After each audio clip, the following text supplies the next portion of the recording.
Welcome to the Meat Medic podcast. I'm your host, Dr. Suresh Khirwadkar. I'm a GP and lifestyle physician, and I'm a practicing carnivore. I've had great success myself and with patients by following a carnivore diet, and I want to spread the word about how to achieve optimal health through diet, nutrition, and lifestyle changes. In today's episode, we're discussing intermittent fasting. What is it, and how can it change your metabolic health? Intermittent fasting, otherwise known as time-restricted eating, has been around for decades. In fact, fasting as a therapeutic intervention has gone back thousands of years to the days of Hippocrates, around 450 BC. He used to recommend therapeutic fasting for all sorts of diseases and illnesses, prescribing water-only diets, or possibly medicinal teas or predominantly liquid diets for others. Even back then, the benefits of fasting were seemingly well known. Now, fast forward 2000 or so years, and now intermittent fasting is very popular. Is it helpful though? Or is it just a fad? Is it required? Or is it harmful? Well, let's discuss. So, intermittent fasting has been around for thousands of years, as we said, but it's been probably only studied really over the last 100 or so years. However, even then, it's only recently really been popularized in around 2012 by Dr. Michael Mosley with the 5-2 diet. Now, most people have probably heard of Dr. Mosley or the 5-2 diet. Now, interestingly, outside of the medical world, fasting is performed by many cultures and religions around the world, such as, like Ramadan and Lent, for example. Intermittent fasting has been shown in literature to be beneficial in weight loss and other medical conditions, such as type 2 diabetes. But anecdotally, many people report it can be helpful in numerous other health conditions and ailments. Even anecdotally, with things such as a cure for cancer. How does it help? Well, we don't know exactly how it helps, but we do know that some of the mechanisms of action. Now, I briefly discussed the fasted state in a previous episode, and if you wanted to watch that about fasting on a carnivore diet, please go back and watch episode 4. So there's really two main ways I think in which it could help. Fasting can reduce glucose, insulin, and other hormone levels within the body. And the second thing is called autophagy. Now, I'll come back to the hormones, but first, let's discuss autophagy. Autophagy is the body's process of reusing old and damaged parts of cells or the cells entirely. Cells are required as really the basic building blocks of all components of the human body. And over time, they can become damaged or broken. Much like broken stuff in our households, if we don't do anything about it, these bits of cells or entire cells can become junk that just kind of clogs up the cells or the rest of the body. If we don't want them causing issues, then it's sensible to either clean them out, repair them, or recycle them. And that's what autophagy is. These cells can be either repaired or recycled. Autophagy is kind of like quality control for your body. If the cells aren't working correctly, well, we need to do something about that, and we need to repair them or replace them. Why does this matter though? Well, just like in our houses, we don't want junk or litter building up. It'll get in the way of normal processes.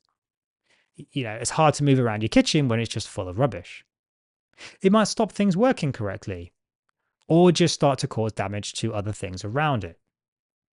So just think about something in your fridge going moldy because it wasn't thrown out. Eventually, it can start to spread to other food. Now, another way to think about autophagy is like cleaning up lines of computer code, if you're a bit of a geek. You don't really want all that extra stuff in there that could cause an issue or slow the computer down or a web page down, for example, or just even worse, make the whole system crash. So autophagy is important for repairing and recycling these damaged cells, but also potentially for longevity, that is living longer and healthier. It's not known exactly how fasting induces autophagy or at what point it really starts, but it's likely due to stress on the body which fasting can induce. We don't know exactly how long you need to fast for to induce autophagy, and studies on this do vary, but it's estimated to be at least around 16 hours of fasting, which is why I believe 16-8 is a popular type of protocol. Now, there's other ways to induce autophagy, like a low-carb, high-fat diet, exercise, and calorie restriction. So autophagy is helpful, and as far as we know it, has no real downsides. Now, back to the hormones.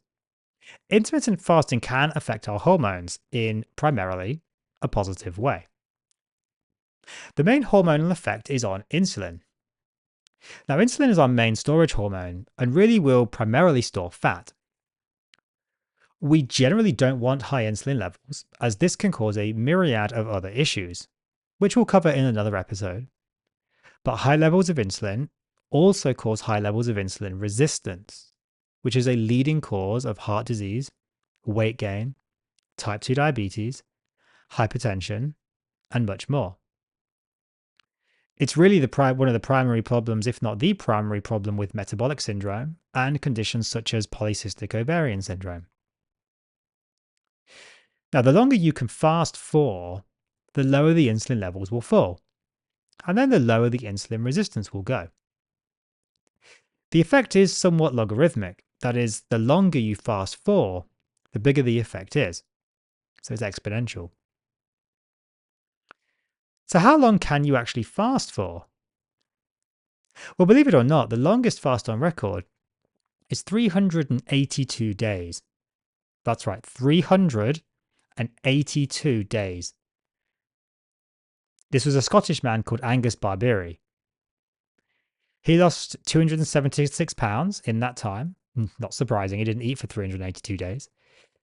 He was under medical supervision the whole time and was consuming vitamins and other supplements to help him. But he wasn't actually in hospital the whole time, on a bed, hooked up to drips and so forth. No, he actually was at home. He just went into the hospital, I think, every few days for some tests and monitoring.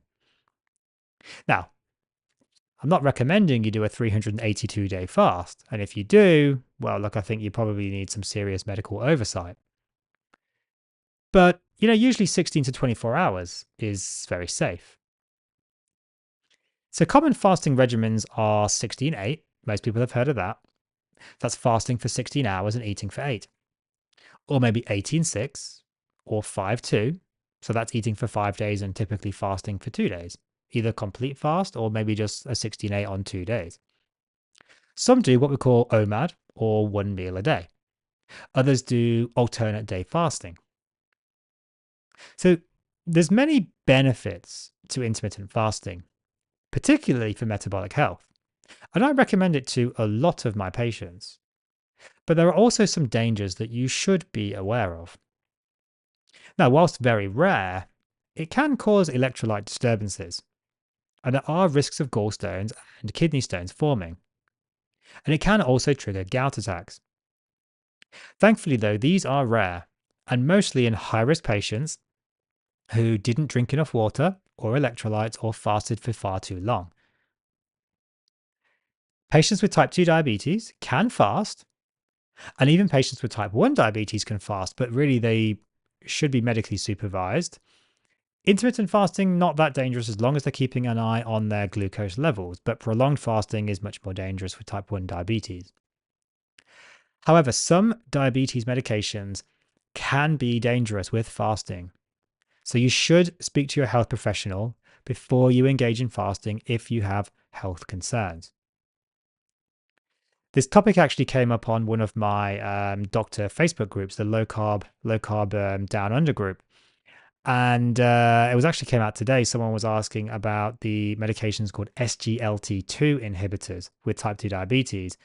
And a lot of people reporting people following low carb diets or intermittent fasting have, had serious issues when they've been on these medications. Now, it doesn't mean you can't fast if you're on these medications, but it means that you probably have to stop them before doing fasting. So speak to your doctor about that. Now, if your doctor doesn't really know that much about fasting, then you can find one like me, or other people, of course, that does, to get advice from. So you've decided that you want to try fasting. Well, great, fantastic. But how do you actually start? Well, thankfully, it's actually pretty easy. Once you've got the go ahead from your doctor, or you're very confident yourself in starting, then you kind of just get started. Usually, you continue your overnight fast into the next day. When you're sleeping, you wouldn't normally be eating. So it kind of makes sense to extend this rather than trying to fit in a whole fast somewhere else in the day. Now, as we said earlier, the longer you can fast for, the better it is exponential. And a 16-hour fast is actually better than 2 lots of 8-hour fasts. So in reality, this usually means skipping breakfast and then eating lunch. It's a little more than that though. One of the biggest mistakes I see people making with intermittent fasting is that they think it's just not eating. Now, that's actually not fasting, it's simply just not eating. Fasting means not having anything which will break a fast. Now, I can't give you a definitive list of things that will or won't break a fast, but for the most part, anything other than water could potentially break a fast. However, black tea, black coffee, herbal tea, green tea, these are unlikely to realistically break a fast. But if you add anything with any real substance like cream, milk, even possibly butter, then it will probably break your fast. Butter's questionable. Now, what happens then is you're not fasting, you're just simply not eating, and that's when you can get issues. Now, this comes back to what I mentioned in a previous episode about the fasting state, or the fasted state rather. When your body is in the fasted state, most people don't get very hungry because the body can actually see its own fat stores and use its own fat stores. The hormone leptin gets unblocked. However, if your insulin goes up, leptin becomes blocked, your body can't see the fat stores, has very little energy itself because you've used some of your muscle glycogen and so forth overnight. So you kind of literally think that you're dying because your brain is telling you that you're basically dying because you've got no fuel stores as far as it knows. You've got no muscle glycogen, no liver glycogen left. You've got no fat stores as far as your body's telling it. And so you just become extremely hungry and extremely, angry and hangry, basically. So this is a question I often get asked, won't I feel hungry doing intermittent fasting? Well, actually, no, surprisingly not.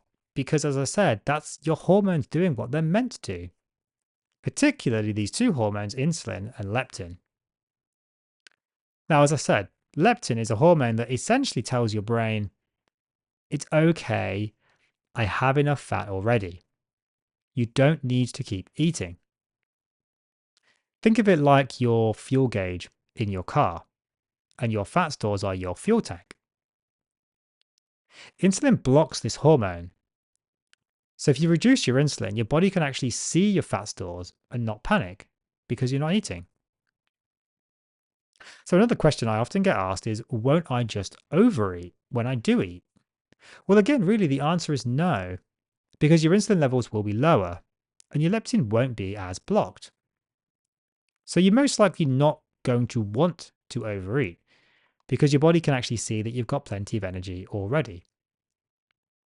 Now, of course, you can force it and you can just overeat on purpose, but obviously that's a little bit silly. Now, think back. I'm sure there's been a time when you forgot to eat breakfast. You didn't just die. You didn't just go out and eat everything in sight. You probably weren't even that hungry. You probably just got to the end of the workday and thought, oh, I haven't even eaten today. And then likely when you get home, you probably just ate a normal meal. However, think again about a time where you've maybe skipped breakfast, but you've had like a really tiny, piece of quick toast or coffee. By lunchtime, you're probably starving and just absolutely famished, and you probably just gorge yourself on food. Just try it. If you're not sure, just try it. Go one day. Just do black coffee in the morning or nothing and wait till lunch. See how hungry you are. The next day, have coffee with milk or sugar in it and see the difference in how hungry you are on that one. Now, some people can struggle a little depending on their own metabolic health. Some degree of willpower may be required to push through, at least in the early stages, but it improves pretty quickly. Okay, let's assume that you've done the fast and we're coming up now on, let's say, 16 hours or whatever other time you wanted to fast for. The question then is, how do we break the fast? Now, I mentioned in a previous episode that breakfast is not the most important meal of the day. Now, I mean, after all this, I'm talking about skipping breakfast. So, breakfast isn't the most important meal of the day, but break fast is the most important meal of the day. However, when you're doing a 16-hour fast, it doesn't really make that much difference. I'll cover this in the next episode on prolonged therapeutic fasting, but with a 16-hour fast, even 18 or 24, it doesn't really make that much difference what you do for breaking the fast. Generally, I'd probably suggest you do a smallish meal with relatively low to no carbohydrate content, and then increase it later again if you're still hungry. The reason we do this is to not spike our insulin levels very high. This is to try and defend against a condition called refeeding syndrome. Now, doing intermittent fasting 16 hours, refeeding syndrome is incredibly unlikely to happen, but we'll cover this in another episode. You do need to be aware of refeeding syndrome, but it's really only if you're doing prolonged therapeutic fasting. If you're interested, though, do some research into this, but I will cover it in the next episode. So, fasting can be incredibly powerful, but should everybody be doing fasting? Unfortunately, like many things, we don't have the data to say categorically that it's healthy for everybody. There are some people who are not advised to do intermittent fasting, even though it's almost certainly going to be safe for them because I'm sure they've skipped breakfast at some point. We just don't have the data to support the use of it in all people. So it's not recommended to do intermittent fasting if you're pregnant or breastfeeding, due to the increased metabolic demands on the body. The likelihood is it's not going to cause problems if you do skip a few meals here and there. I'm sure you've done it before. As long as you listen to your body, and if you're feeling faint or unwell, then you should eat. Now, it's not officially recommended, I have to tell you that. But I'm sure there's pregnant women all over the world that have skipped a meal here and there by accident, probably, and they didn't just have any massive problems. In fact, intermittent fasting could potentially reduce the risk of gestational diabetes significantly and the possibility of other pregnancy related issues. Although there's no studies to my knowledge that have looked at that specifically. Unfortunately, it's pretty impossible to get ethical permission, understandably, of course, to test things on pregnant women. So the problem there is the data is always very, very lacking. Now, there's some obstetricians and fertility specialists that do recommend this way of eating, intermittent fasting, to patients. Indeed, I was listening to a podcast recently with Dr. Anthony Chafee, the plant-free MD, and Dr. Robert Kiltz. Dr. Kiltz is a fertility specialist, I believe, in the US.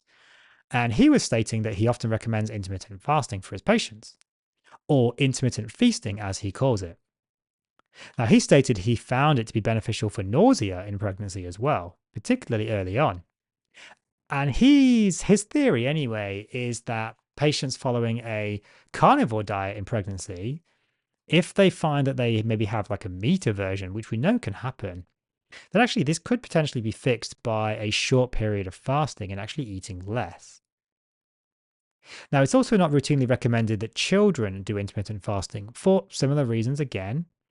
But again, if they're just listening to their body and not eating when they're not hungry, eating if they get hungry, they really shouldn't have any downsides. After all, I mean, we fast when we sleep, so you're just extending that a little bit. Now, of course, I hope this goes without saying, but I'll say it anyway to be very clear. Babies should not be doing intermittent fasting. As I mentioned earlier, fasting can sometimes increase the risk of things like gallstones or kidney stones. So if these are concerns you have, then you should speak to your doctor to get health advice. Now, people with cancer can do fasting, and there is potential for it to help. Now, I can't say it's a cure for cancer, and I'm not saying it's a cure for cancer. And you should definitely not stop conventional therapy as advised by your oncologist or hematologist. But I would encourage all patients with cancer to speak to their oncologist about intermittent fasting and what we call the metabolic mitochondrial theory of cancer. Now, I'll discuss this in a future episode, but I'll put a link to some information in the description. Basically, quickly, the metabolic mitochondrial theory of cancer really says that cancer is not just a genetic condition. It's actually really a metabolic condition, and that the vast majority of cancer cells really can only utilize glucose as a fuel source. And if you starve them of glucose by doing things like intermittent fasting and being in the so called fasted state, nutritional ketosis, that theoretically, this is a perfect chemotherapy because all the cancer cells will die and all the healthy cells in your body will live. Now, as I said, that's the theory. It's not proven, and I can't say it's a cure for cancer, but it could help. So I guess the question is, do you need to do intermittent fasting? Well, actually, no, you don't really. There's no real studies comparing intermittent fasting to other types of diet or lifestyle, such as the Mediterranean diet or the DASH diet or the Ornish diet, etc. But there is data for fasting mimicking diets. Now, this is a diet that puts you in a so-called fasted state. The FMD, or fasting mimicking diet, does actually show comparable results to the Mediterranean, DASH, and Ornish diet for many health concerns. So what is FMD, or fasting mimicking diet? Well, it's a diet where you eat foods really designed to maintain nutritional ketosis, the fasted state, which is basically a ketogenic diet. So if you're doing a keto diet or a carnivore diet, you'd likely don't actually need to do intermittent fasting on top. So carnivore diet really is by definition a ketogenic diet. So if you're following carnivore, you probably don't need to do intermittent fasting, which is what I covered in a previous episode. Some people, however, do claim that you do see further benefits. Most people doing a carnivore diet naturally find they only want to eat 1 to 2 meals a day anyway. So, I mean, really, they're naturally doing fasting without even realizing it anyway. I know I personally saw some small benefit from introducing fasting back into my diet. And I did see benefit from when I was doing keto and intermittent fasting on top, rather than just plain keto. But now I follow intuitive eating and I eat when I'm hungry. So some days it's 2 meals, others it's 3. And this works well for me. Sometimes it can be 4 or 5 meals. Usually it's 2. So one question I get asked is how long can you do intermittent fasting for? Not how long can you fast at any one time, but how long can you keep doing intermittent fasting for in total? Well, really the answer is as long as you like. There's no upper limit on how many times you can do intermittent fasting or how long in total you can go for. Some do it for a few weeks and then stop. Others will do it daily for months, sometimes years. For some, it's just a way of life and it suits them. Many do it intuitively and don't even know that they're doing it. There's no known harms of long-term intermittent fasting, and in fact, many studies show multiple benefits. Now, last, I want to talk about weight loss and intermittent fasting. You can't really talk about intermittent fasting and not discuss weight loss. Many people will use intermittent fasting to try to lose weight, but does it work? Well, yes, actually, studies show it definitely does work. There's multiple high-powered studies that demonstrate that people who do intermittent fasting lose more weight. They lose it quicker, and they lose it for longer than controls, whilst following the same daily diet otherwise. Now, what does that mean in plain English? Well, it basically means if you compress the same 3 meals a day into, say, 2 meals, you'll probably lose fat and be healthier. It's actually independent of the calories or the content of the food, and this has been corroborated by many, many studies. Now, you can obviously add a calorie reduction in as well, and this could help you to lose more weight. The weight loss isn't really about the calories for most people, more so what your body does with those calories. Now, I'm going to be covering weight loss extensively in another episode, but briefly, weight loss is controlled by hormones like cortisol and insulin, and both of these are essentially storage hormones. That is, they put your body into a kind of storage mode.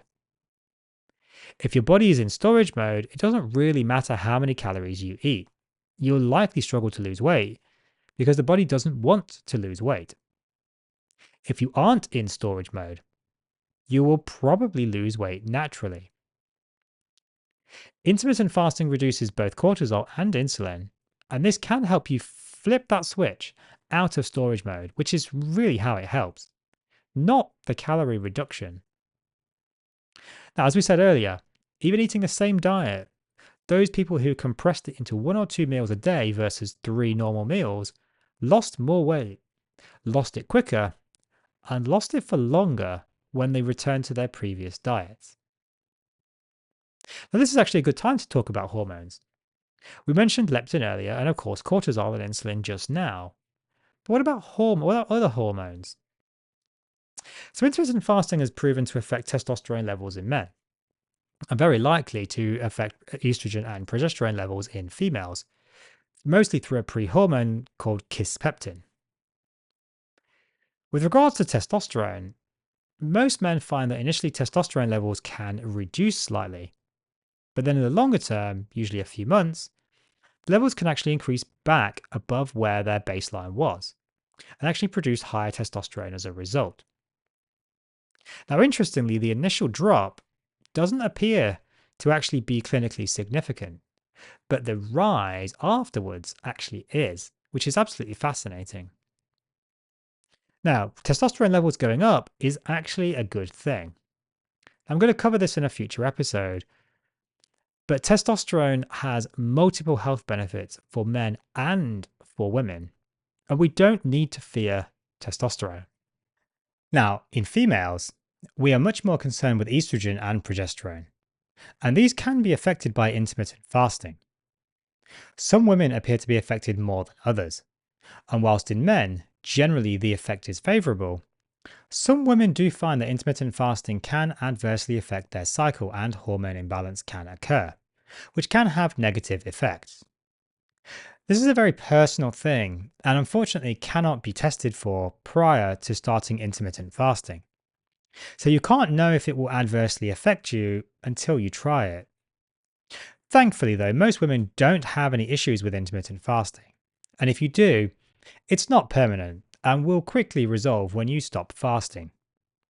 There's also some evidence, anecdotal yes, but there's some evidence that women who are affected by fasting will do better with longer but less frequent fasts, rather than shorter but more frequent fasts.